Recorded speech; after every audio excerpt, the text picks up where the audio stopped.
سرد اور بارش کے موسم میں یہ لوگ سرحد پر پھنسے ہوئے ہیں، سینکڑوں مرد، خواتین اور بچے۔ ان کا مستقبل غیر یقینی کا شکار ہے اور انہیں معلوم نہیں کہ انہیں آگے جانے دیا جائے گا یا نہیں۔ انتظار کے دوران کبھی غصہ بے قابو ہو جاتا ہے۔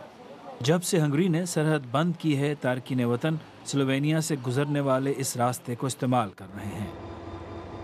کل رات 1800 مسافروں کو لے کر یہ ٹرین کروشیا کے سلووینیا سے ملنے والے سرحدی قصبے ٹرونوویچ پہنچی تھی۔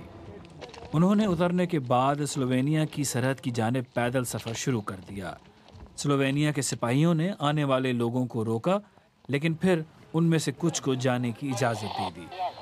لیکن سلووینیا صرف 2500 افراد کو ایک دن میں گزرنے کی اجازت دے رہا ہے اور اس وجہ سے سرحدوں پر بھیڑ جمع ہو گئی ہے۔ کل دن میں لوگوں نے جب سواری دیکھی تو کوئی بھی پیچھے رہ جانا نہیں چاہتا تھا۔ ڈرائیور نے رقم کا مطالبہ کیا۔ لوگوں کو واپس کیمپ تک لانے کے لیے ہر سواری کو 10 یورو ادا کرنے پڑے۔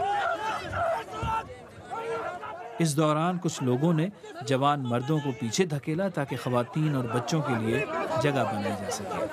یورپ لوگوں کی مسلسل آمد کے مسئلے سے نمٹنے کے لیے اقدامات کر رہا ہے، لیکن ابھی کامیاب نہیں ہو سکا۔ Javed Soomro, BBC news.